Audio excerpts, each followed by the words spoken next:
एक ऐसी जगह जहां आईफोन और स्मार्टफोन्स मिलते हैं कोड़ियों के भाव में, और एक छोटी सी गलती पड़ गई पाकिस्तान के प्रधानमंत्री पर भारी, और सबमरीन के अंदर की जिंदगी इतनी तकलीफ भरी होती है और इस जगह पर इतना खजाना छिपाया गया है कि अगर सरकार इसे निकाल दे तो हर एक व्यक्ति करोड़पति बन जाएगा। और दुबई का वो मैन मेड आइलैंड जो डूबने वाला है समुद्र में, जानने के लिए बनी रहिए वीडियो के एंड तक। नंबर 1 दोस्तों, हर एक इंसान का सपना होता है आईफोन खरीदना, लेकिन उसकी कीमत इतनी ज्यादा होती है कि हर कोई उसे खरीद नहीं सकता। लेकिन आज हम आपको एक ऐसी जगह के बारे में बताने जा रहे हैं जहां पर आप आईफोन 12 प्रो बहुत ही सस्ते दामों में खरीद सकते हैं। जी हां दोस्तों, हम बात कर रहे हैं दिल्ली के चोर बाजार की, जहां पर आईफोन 12 प्रो 95% डिस्काउंट के साथ मिलता है, यानी कि 1 लाख का फोन सिर्फ 6000 की कीमत में मिल सकता है। और ये कोई नकली या डुप्लीकेट आईफोन नहीं, बल्कि एकदम ओरिजिनल आईफोन है। और यहाँ पर सिर्फ एप्पल का आईफोन ही नहीं, सैमसंग, नोकिया, रेडमी से लेकर सभी कंपनी के फोन सस्ते दामों में मिलते हैं। तो आप क्या सोच रहे हैं, आज की दिल्ली की टिकट कटवाएंगे और पहुंच जाइए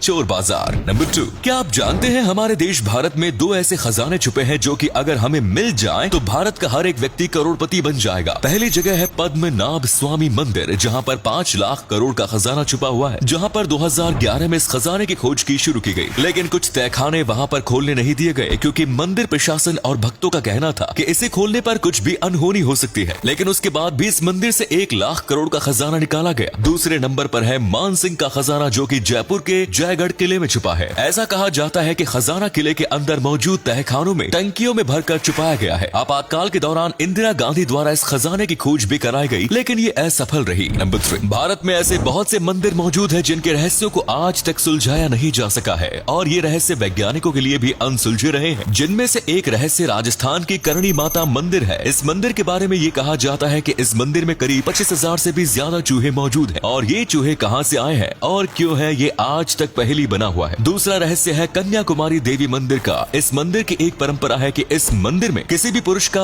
आना मना है। इस मंदिर परिसर में सिर्फ स्त्रियां ही पूजा करने के लिए आ सकती है। स्त्रियों के अलावा किन्नर भी इस मंदिर में प्रवेश कर सकते हैं। और इस मंदिर की सबसे अनोखी बात यह है कि अगर किसी पुरुष को इस मंदिर में प्रवेश करना है तो स्त्री की तरह 16 श्रृंगार करके आना होगा और तभी प्रवेश दिया जाएगा। ऐसा क्यों है, ये आज तक रहस्य बना हुआ है। दुनिया में भले ही अत्याचार बढ़ते जा रहे हैं, लेकिन फिर भी अच्छे लोगों की कमी नहीं है। ऐसा ही एक उदाहरण देखने को मिला जब एक सड़क पर गाड़ी चलाते हुए ड्राइवर बेहोश हो गया और उसकी गाड़ी अनियंत्रित होकर सड़क पर आगे बढ़ने लगी। जब एक महिला ने देखा कि ड्राइवर तो बेहोश हो चुका है, वो महिला उस गाड़ी की तरफ दौड़ी और उस गाड़ी को कहीं भी टकराने से रोकने लगी और लोगों को चिल्लाकर हेल्प के लिए बुलाने लगी। जब लोगों ने देखा कि यहाँ पर कुछ गड़बड़ हुई है, तब 3-4 और लोग आकर इस गाड़ी को रोक लेते हैं और गाड़ी के कांच को तोड़कर ड्राइवर की मदद करते हैं और उसकी जान बचा लेते हैं। ये महिला अपनी जान की परवाह ना करती हुई गाड़ी को रोकने की कोशिश करती है, साथ ही दूसरों को भी मदद के लिए बुलाती है। ये वाकई काबिले तारीफ था। नंबर 5, क्या आप जानते हैं जब जहाज पानी के बीचों बीच होते हैं और उन्हें रोकना होता है तब एंकर का इस्तेमाल किया जाता है। पहले के जमाने में अलग तरह के एंकर इस्तेमाल किए जाते थे, लेकिन आजकल क्राउन इस्तेमाल किए जाते हैं जो कि चैन के द्वारा जहाज से बंधे होते हैं। एंकर को गिराने, उठाने, चैन से बांधने आदि के लिए विंडलास मशीन यूज की जाती है। चैन को जहाज पर स्थित डेक में नीचे कमरे में रखा जाता है और इनको इलेक्ट्रिक मोटर या हाइड्रोलिक मशीन की सहायता से गिराया और उठाया जाता है। इसके लिए ये भी ध्यान रखना होता है कि समुद्र के अंदर की सतह पथरीली ना हो, नहीं तो एंकर उसमें फंसकर टूट जाता है या फिर चैन को तोड़ सकता है। जब एंकर गिराया जाता है तब शिप को लहरों की दिशा में ही होना जरूरी होता है। नंबर 6, दोस्तों आपको जानकर हैरानी होगी कि दुबई में बनाया गया पाम जुमेरा आइलैंड पानी में डूब रहा है। जी हाँ दोस्तों, $12 मिलियन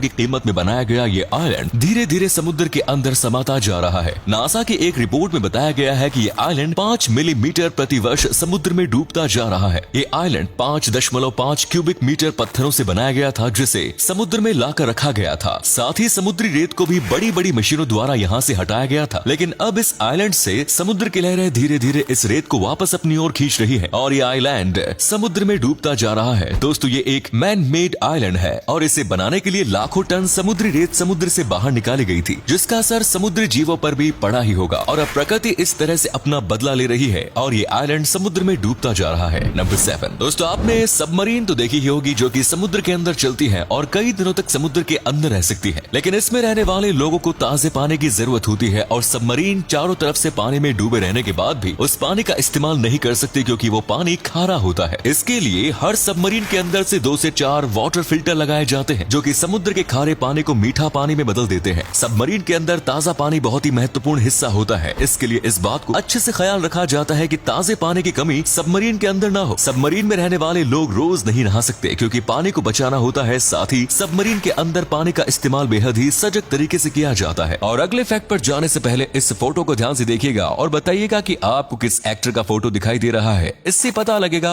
आपका दिमाग और आपकी आंखें कितनी तेज है। मिलते हैं आपको 5 सेकेंड्स।